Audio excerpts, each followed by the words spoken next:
One, and we are live. Good evening, ladies and gentlemen of the media. Good evening, Barbados. We are gathered today to give another update on the situation relating to COVID-19 and its impact on Barbados and the various sectors, and exactly what happens going forward from today. With me is Minister of Labour and Social Partnership Relations, the Honourable Colin Jordan, and representing the Congress of Trade Unions and Staff Association, Mr. Edwin O'Neill. Today is the first time that we are doing a digital press conference recognizing social distancing.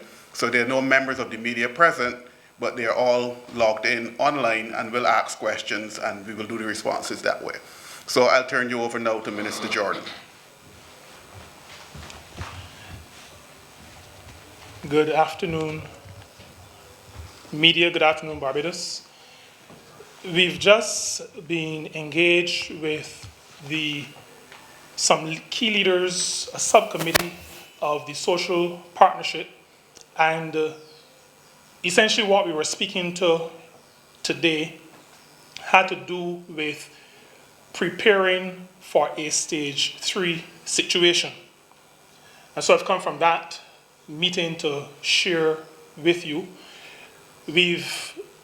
From the medical personnel, there are no new cases in the testing that has been done, completed so far, so that the number of positive cases for COVID-19 remains at 17. Much of the discussion we had in our meeting earlier spoke to the impact on workers and what that would mean as we move from stage 2, or if we had to move, if and when we move from stage 2 to stage 3. So we had discussion about essential services. We engaged in discussion on work arrangements and alternative work arrangements. We had discussion on what workers would experience, what life would look like to some degree if we moved from stage 2 to stage 3 in our stages of the development of our response to COVID-19 as an epidemic. Now, as it relates to workers, we want to reemphasize what Mr. Morris would have spoken to earlier, the matter of physical distance between people. The virus passes when people are in close proximity to each other. And we want to emphasize that in businesses and organizations that employ people, that distancing has to be respected. And so we expect that those who lead in organizations will make the arrangements that would allow for people to have that distance in between themselves as they work. We recognize that there are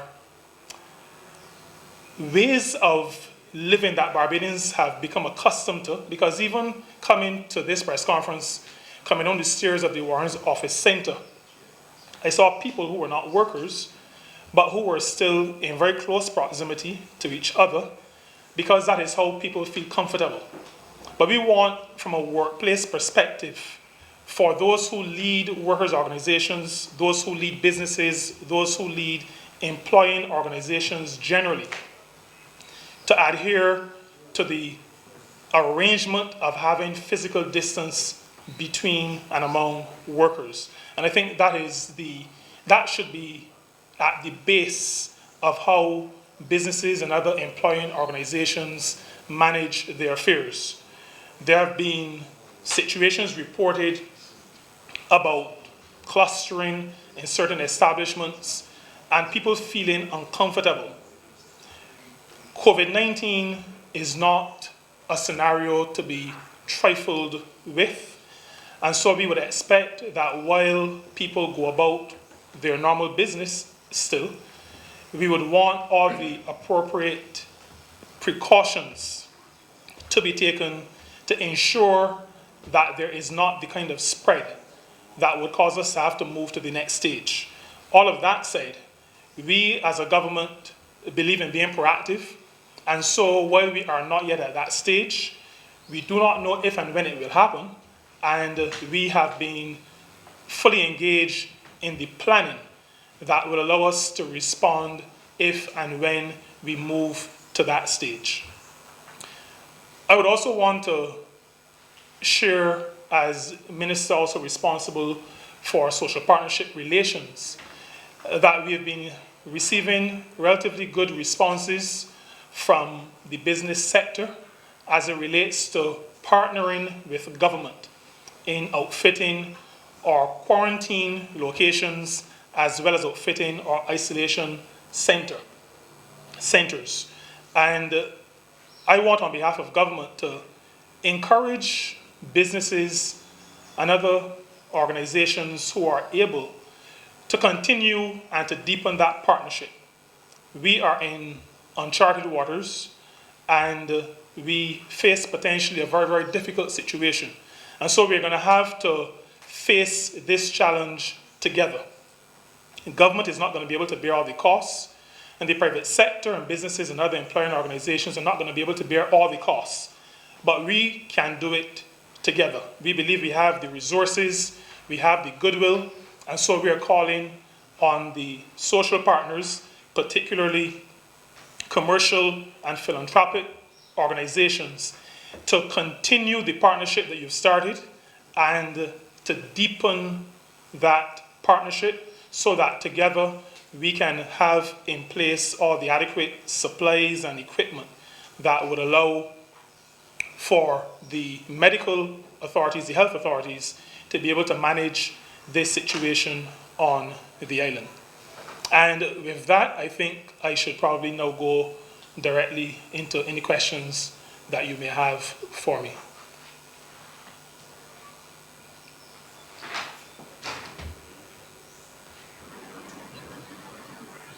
Minister Jordan. Hey. Yes. Have you been in touch with the NIS as to the anticipated fallout that is expected? I mean, we already heard Minister Simmons yesterday referencing quite a few hotels that will be closing their doors, etc.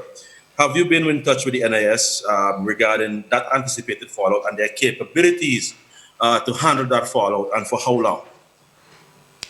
The National Insurance Board met late last week and have put in place a number of systems that will allow them to handle the potential fallout from this situation.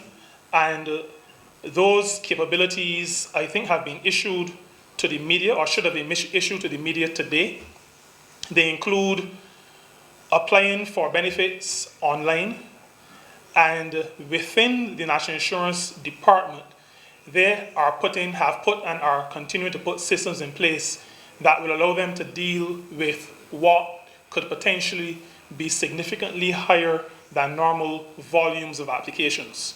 So the National Insurance Department is ready, has been fine-tuning those systems since last week, and they will be ready to handle that increase in unemployment claims, to the National Insurance Scheme.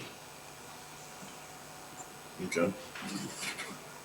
And with regards to... I should also say, before you move on... Sorry, go ahead. The Prime Minister, I'm just repeating something the Prime Minister would have said on Friday evening, and that is the step that previously would have been required, where there is a stamping of a form at the E. Humphrey Walcott building, and then a person would have to go to the Barbados Employment and Career Counseling Services to have counseling before they went back to National Insurance.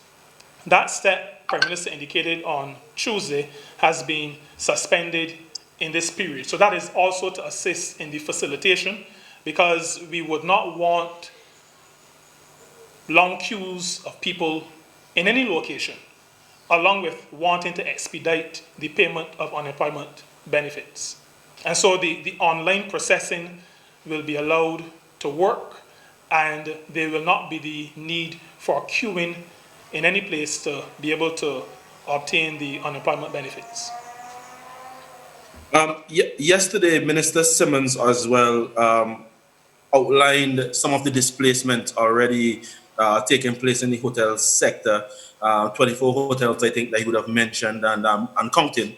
Um, are you now getting a greater sense of the type of displacement within the workforce? I mean, are other companies reaching out to you to telling you of what type of displacement or what type of job losses that we might be looking at, because of the unpredictability of the situation? Well, like I said, we've been just meeting, strategizing for a worst case scenario. Once tourism arrivals dry up, there is a significant knock on effect. And we know that even without having to face a COVID-19 situation, because much of the economy is driven by our tourist arrivals. So that when we speak to hotels and restaurants and other direct services, those are things that are known. But lots of construction is also driven by tourism. Then there are the distributive trades, both on duty-free side and on food and beverage. So there is a knock-on effect, and we would expect that there will be impact, negative impact, once tourism contracts across a range of sectors. There are some sectors that may be able to continue their work using the technology. International business may be one such sector, but a number of sectors will be impacted. We believe, though, that agriculture is one that can see additional, well, some expansion at this point, because we have to rely, and I think the Minister of Agriculture would have spoken to this on Friday as well in the House of Assembly. We are pushing, continuing to push, because we started before we got to this situation, to get additional persons involved in farming. And so we expect to see it pick up in agriculture, while we see the contraction and decline in tourism and in tourism-related industries. Minister Jordan, good evening. Can you give us an indication as to how many tests done in the last 24 hours, and what is the condition of the 17 persons who have tested? Dr. Best would have said previously that they were mild. So just can you tell us if they're still mild, and how many tests were done in the last 24 hours? I'm going to invite the Acting Chief Medical Officer to respond to that. Hi, good afternoon. The Best DeSantos Public Health Lab would have done 132 tests as of yesterday. You asked also about the status of the 17 persons who are COVID positive. They range from mild to, I think there were 2 cases that were not quite moderate, but persons that we had to pay very close attention to. And they're all stable. We don't have any concerns right now, any major concerns with any of the persons who are in isolation. Dr. Best, with regards to the contact tracing, how far are we along where that is concerned at the moment? By the way, this is our call from Monty Barbados today. Yeah. So just as a reminder, contact tracing is perhaps one of the most critical interventions that we're doing from a health perspective. When you perform contact tracing, you're able to identify new cases, and you're able to stop the spread of the disease, and therefore you are able to contain more effectively. So we started contact tracing from the very first person that was identified, the very first 2 cases, and through contact tracing we have identified 8 additional cases through contact tracing. The contact tracing teams are based in the polyclinics. So essentially we would assign a team based on the catchment area that related to where the person is residing, and the teams go out and they do aggressive contact tracing through history of where they've been in the last few days, and then they go to those persons who they came into contact with, and ask them if they have any symptoms in keeping with COVID-19. And for those who have symptoms suggestive of COVID-19, a swab is done to determine if in fact they have it. But guess what I'm Dr. driving Best, at? In terms of the 17 persons that you were conducting the contact tracing on, how close are you to wrapping up that process, or is it still a ways off? No, but listen, for every single case that we get, we do a set of contact tracing. I think your question is a little bit tricky because you're asking, did we finish contact tracing for a particular individual, and how many of the 17 have we finished contact tracing for? That's a little tricky for me to answer because it is a very involved process. Dr. Best, you mentioned 132 cases, but you didn't indicate how many cases 132 tests. were done. Yes. Tests, right? How many tests were done since the last information that came yesterday? So we did 11 tests, if I remember correctly, on Sunday, and none of them were positive. So that's what brought the total up to 132. Did any of these persons who went from mild to just a little higher in terms of your sickness level, did they require particular medication or just observation? They required a little bit more than observation. One of the cases was an asthmatic, so the COVID-19 disease would have exacerbated her chronic asthma condition. So that's one of the cases that we had to pay very close attention to in terms of making sure that that person didn't deteriorate. So the special medication would basically be indicated based on what needed to be done for that particular person. So in that case, we had to treat that person's asthma and continue to monitor them.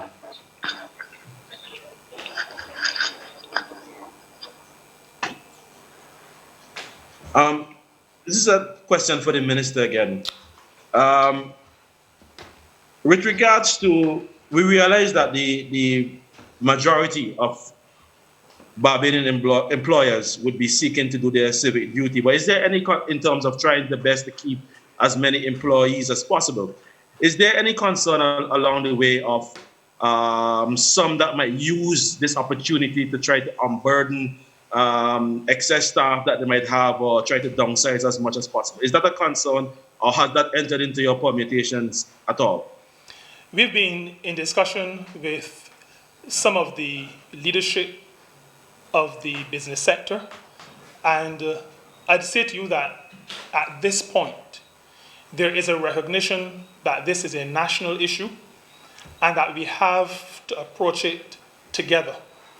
And the sense that I get is that the vast majority of organizations, employing organizations, are well-meaning and well-run organizations, but the sense I get is that they are prepared to bring any that you or I or anybody else may consider to be wanting to do things that may not be in the best interest of people. I get the impression, the distinct impression, that they are willing to work with us and to work with those organizations, the few organizations that there may be, to make sure that we all do this together. Okay. Also, I am getting reports of an elderly man in a St. Peter hotel who's unable to enter Trinidad. He was unable to enter Trinidad, but he's housed in a St. Peter hotel. Could you give me an update on that, sir? I can't give an update on something I don't know. I don't know. Okay, you're not aware of it. Okay. Not aware of it. Okay, all right, thank you. Minister, good evening again. There has been some speculation about 35 Trinidad and Tobago nationals being facilitated by the Barbados government because they were unable to be repatriated to their country. Confirm that. And if it is true, tell us what, if any, arrangement would have been made or how the arrangement by the Barbados government to facilitate these 35 Trinidad and Tobago nationals. I cannot give you significant detail on that, but I can confirm to you that some Trinidadian nationals have come to Barbados. They are unable immediately to go on to Trinidad and Tobago. They are also unable to go back to the UK. And so this government is not going to leave them at the airport. But this government is also going to ensure that there's no contact with Barbadians. There is nothing that says they are infected with anything.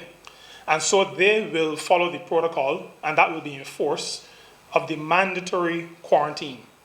And that is the position that we take at this point on that. We continue to be in discussions with the government of Trinidad and Tobago to facilitate their repatriation. Minister, should a Barbadian employee become infected with COVID-19 and have to be quarantined, is there a particular process or a different process that will come into play regarding how that person tries to get sickness benefits? A Barbadian worker, I'm Test assuming by positive worker, would have to be quarantined How then would that person be able to try to access the National Insurance Scheme to eventually receive sickness benefits? oh, in terms of access, well, the access is online for national insurance. We would expect that a relative, a next of kin, that is not, we've not gone through in detail, but we believe that, like for most other situations outside of COVID-19, if a person is hospitalized and is unable to get to a particular place that they need to be, that some next of kin, some guardian will assist that person in the facilitation. And we believe, well, we would think that that would happen in a situation like this. Good evening. You could still, yes, yeah, thank you. Good evening, ladies and gentlemen of the press. Good evening, Barbados. The threat of COVID-19 is real. It will impact on labor. We have been in discussions with government and with the private sector. It is a threat the likes of which we have not faced in modern times. But because of the goodwill, the recognition that we are all in this together, a number of innovative and creative responses are emerging and will likely continue to emerge as the crisis deepens. This consultation affords us the opportunity to sit across the table in the social partnership setting. And there has been the absence of rancor and hostility. And like I said a few moments ago, there has been the underlying reality that we are all in this together, and therefore the rigid separations that might otherwise exist has to be put under the carpet as we ride through this together. Labour is fully committed to doing its part. We recognize that we are a society governed by law, and the process of negotiations and consultations allows for a clearer and better understanding and a better working relationship. I will appeal to my colleagues in Labour that thus far we have demonstrated a level of maturity and responsibility, a willingness to be guided by the science and by the experts. And I can only urge that we continue in like manner as we ride through this crisis together. Thank you. Minister? Possible? Sorry, hello? Hello? Go ahead, Victor. Hi, Vic. Yeah, Minister Vic Fernandez, Capital Media.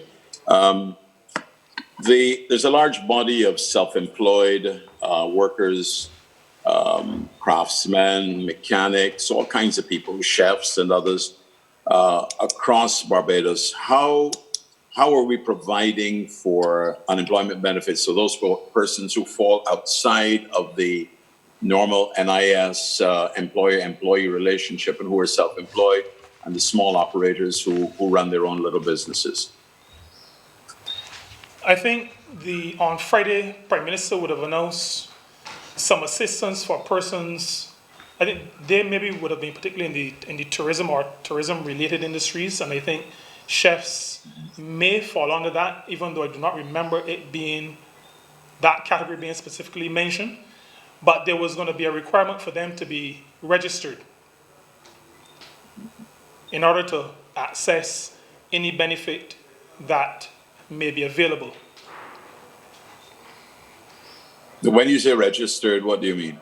Well, registered with NIS, because there has to be a knowledge of who these persons are. So there has to be a registration so that a determination can be made as to if and what kind of assistance would be rendered in a situation like that.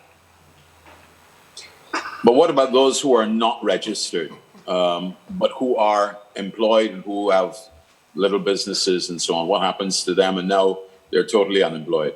Is there any consideration for them? Yes, well, the registration needs to happen and happen quickly, and that can happen with national insurance, and then we will take it from there. This may not be the time, but I am not going to allow it to pass to say that people need to register, need to pay national insurance contributions. Because Indeed. what happens is that a system is set up, there are a certain number of contributions or people who contribute, the actuaries determine rates and payouts. When something happens and you have to veer away from what has been decided and agreed, then you put additional pressure on the system. I want to use this opportunity, even though this is maybe a national emergency kind of situation, but I'm still going to use the opportunity to ask people not to wait until these kinds of scenarios. Register with the National Insurance Department, pay your contributions. There are flexible arrangements. We're going to talk more about it after we get through this, but I just want to put that on the table at this point. Thank you. Good evening, Minister Jordan. Wendy Burke, Starcom Network News. Hi, good evening. I have two questions for you. The first one I wish for you as well as the SETU SAB rep to address, and that is the necessity for consultations with the Labour Office before the laying off of staff, especially in an instance where, say, a business may have to let go more of 50% because that amount may not necessarily be able to work remotely. That's my first question. My second question is, if we have to move to stage 3 and declare a state of emergency, what are the implications for businesses in part and also for the individuals? Let me begin with the second question to say to you that I left the meeting that I referred to earlier discussing that very matter, what happens in stage 3 in a state of emergency kind of situation. And those details, as we speak, are being finalized. We are quite close to knowing exactly what is to be done. I think when I left, we were close to finalizing that. And that information is going to be made public, I think, tomorrow. But that is being finalized and tweaked as we speak and should be completed sometime tonight for sharing, I believe, maybe tomorrow.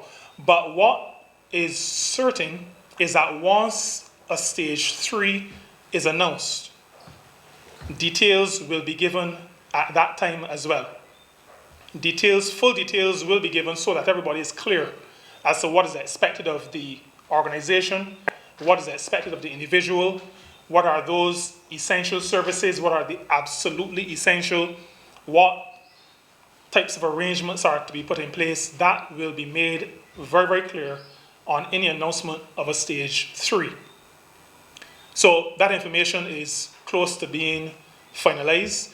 You asked first about the requirement, if you can repeat that for me, Wendy, the requirement to go to the Labour Department if you're going to lay off a Yes, significant the number of persons. question was, what is the necessity of consulting right now with the Labour Office Right. before So- making any staff layoffs, especially in an instance where it might be more than 50% of your complement?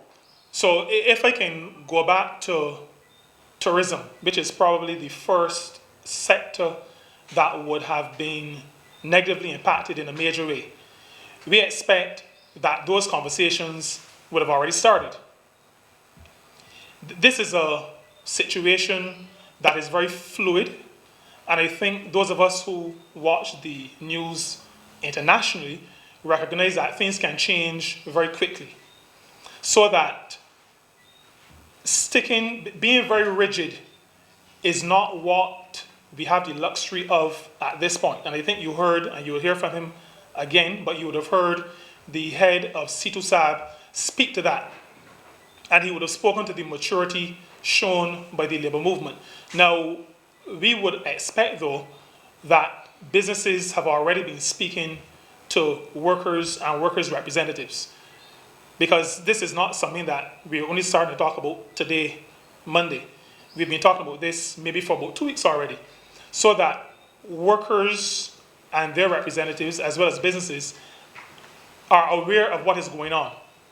And if you speak to workers in the tourism industry, they are aware, their unions are aware, and I think everybody knows what the potential can be.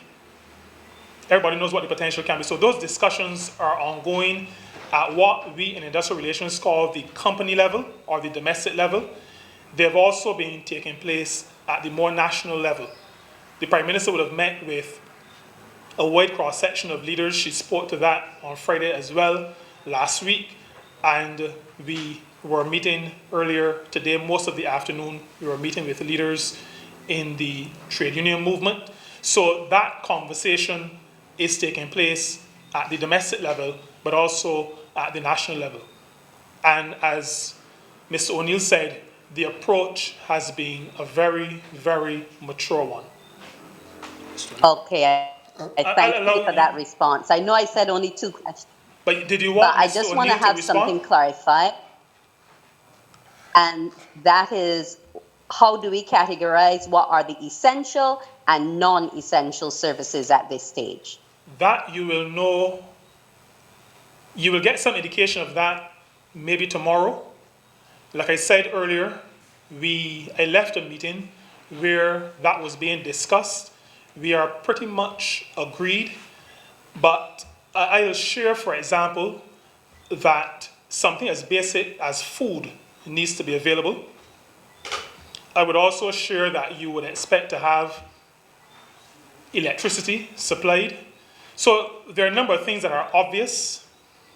You would expect that persons who work in law and order would be at work. You would expect maybe that people who work in security generally would be at work, but specific details will be shared later. Those lists are being put together as we speak, and you will get that information not today, but maybe by as early as tomorrow. Minister, If I again. was, Let's let Ms. O'Neill respond to Ms. Burke's question. Go ahead. hi, Wendy, the COVID-19 virus is a stage in the development, the history of Barbados. That this too shall pass. And we have to think of a Barbados post-COVID-19. And that's why I said that we have approached this with a level of maturity that in other circumstances might not have drawn it out. A national emergency is self-explanatory. For sure, the protective services, police, soldier, firemen, prison officers, by the nature of the job, will have to be at work. The curious thing is that for some reason, people don't widely appreciate that they are also workers and have the hope and the aspirations of any labor movement. There cannot be a Barbados if people are not being fed or have the opportunity to get food. So those persons in the distributive sector, the markets, the supermarkets, the shops, even in the face of a national emergency, will have to be considered and their role factored in to the whole society. And finally, no matter what legal framework is set, because we are human beings, we have to make provisions for exceptional circumstances and exceptional rules. The fact that these considerations have been on the table means that the elements of the social partnership are not removed or divorced from the wider society, because these are some of the very points that were articulated today and will continue to be as we have to fashion responses to an area where we have not gone before in modern times. I thank you, Mr. O'Neill. Minister Jordan, question for you. Hey, go ahead. There has been some back and forth in society about the capabilities of employers in terms of vacation, and if things become pretty slow in their businesses, sending persons on vacation or asking that they go on vacation. Can you provide, as Minister of Labour, some clarity regarding what employers can and cannot do? Understand that this is a very unique situation the country has not been in before. I'm glad that you said it is a unique situation, a first time, at least for those of us who are alive now. And there is not much by way of guidance in terms of what we can look back at to guide us as to how we should handle some of these situations. That is why Prime Minister has been very clear to involve all the partners in the discussion. And so today, we discuss what were some of the options that could be used by employing organizations as it relates to their workers and what could happen if they were on quarantine, for example, if they were isolated, if there was a total shutdown. All those things are being discussed.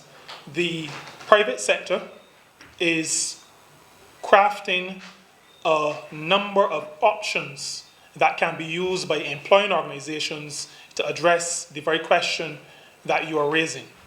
Now, if you're asking a strictly legal question, then I would have to say to you that vacation and the scheduling of vacation is in the purview of the employer.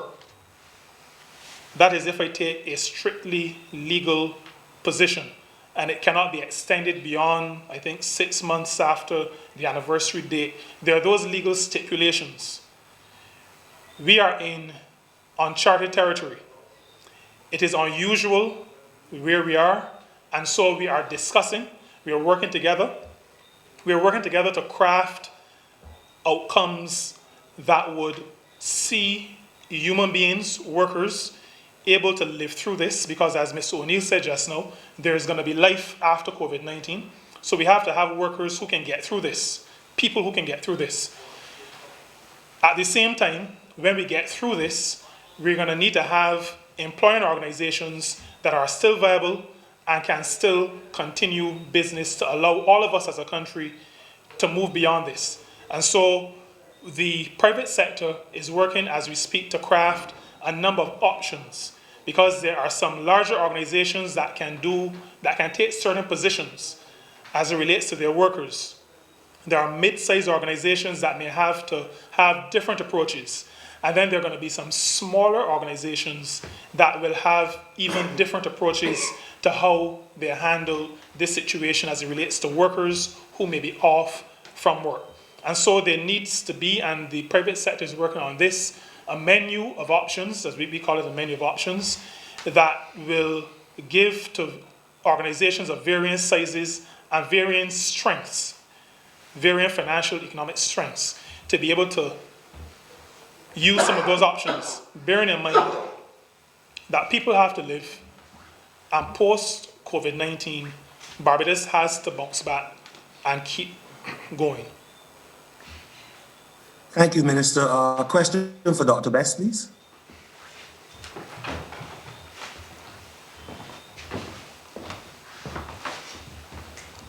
Go ahead, Barry. Dr. Best, good evening again. Can you give an indication as to if or to the volume of Barbadians who are presenting to polyclinics believing they are symptomatic, and if any tests have been done on Barbadians that would have presented? Yeah, that's a great question, Barry. So let me answer the question a different way. Since we set up the hotline that you are aware of, we've received a lot of calls about persons who are having respiratory symptoms. What we do at the hotline is that we evaluate those persons and then we make suggestions as to where they can go. In some cases, it involves us making a referral to a polyclinic or to their regular doctor once we are pretty sure that they don't have COVID-19. What we don't have are the data to show the numbers of persons who are calling in with possible respiratory complaints. We also don't have the number of persons with respiratory complaints that come to us from private clinics, for instance, or even from polyclinics. What I can say is that the index of suspicion is there, which is a very good thing. So a lot of doctors are calling us to consult with us. And when I say us, I'm talking about myself and other members of the team, because that's the only way we're going to get on top of this. We need to have a certain index of suspicion to then say, well, let us do a test. So I mentioned 132, that's the end result of it. So these are persons who would have had respiratory symptoms. You're not going to test somebody who does not have any respiratory symptoms. One last question, Doc. Should we do have a patient that reaches a stage of the virus being severe, are we in a position to treat him or her in terms of medicine? Do we have medicine in country that we can treat? Barry, absolutely. So let me just remind you that there's no specific antimicrobial for coronavirus, for this strain of coronavirus. So the medicines that we have are the supportive medicines. So when a person is in an ICU bed, there are different medicines that are required. So that is, I think you're asking about critical. So if you're in a critical stage or if you have severe disease, we can give supportive therapy. So you're giving oxygen, for instance. If the person is on a ventilator, you'll have to give different medications to keep their blood pressure up and to keep them alive and to sustain them. So we have those. Thank you. You're welcome. Question for Minister Jordan. Hi, go ahead.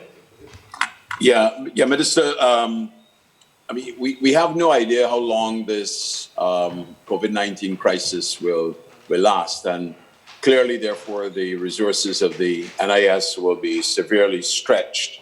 If I might use a quote from a former prime minister, you're likely to have sore nipples.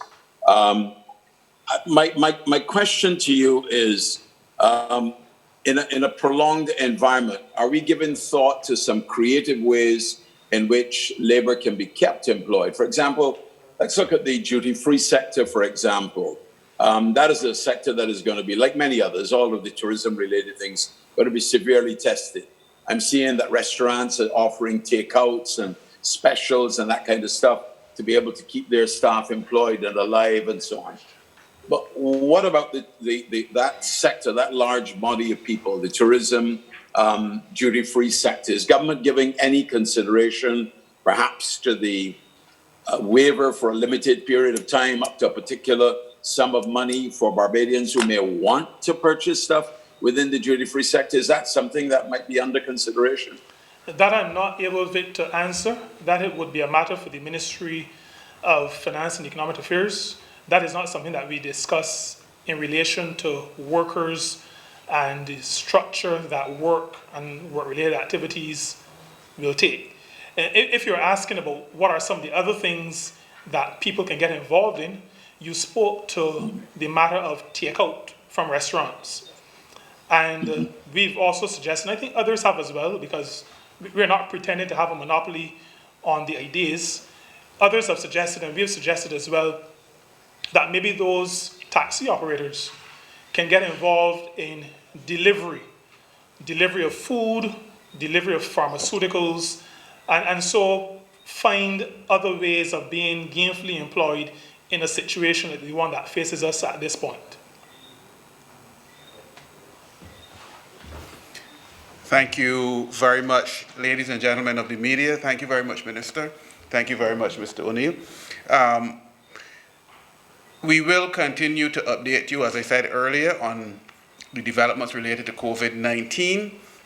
But one thing I would like to point out is that given the pressure that is being placed on frontline personnel to face the press on a daily basis, we have decided that the distribution of information via this means would now be reduced to at least 2 times a week, so that the Chief Medical Officer and his counterparts can do the critical things relating to the control of COVID-19.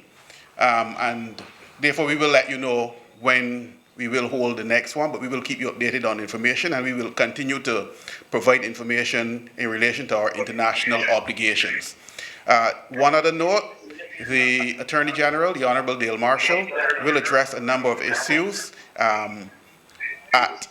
during the evening news on CBC, so you can tune in to see his responses, particularly to the issue of the Trinidadians who are now in Barbados, and in terms of what government's position is on them and what is likely to happen in the coming days. So thank you very much, and have a good evening. Thank you.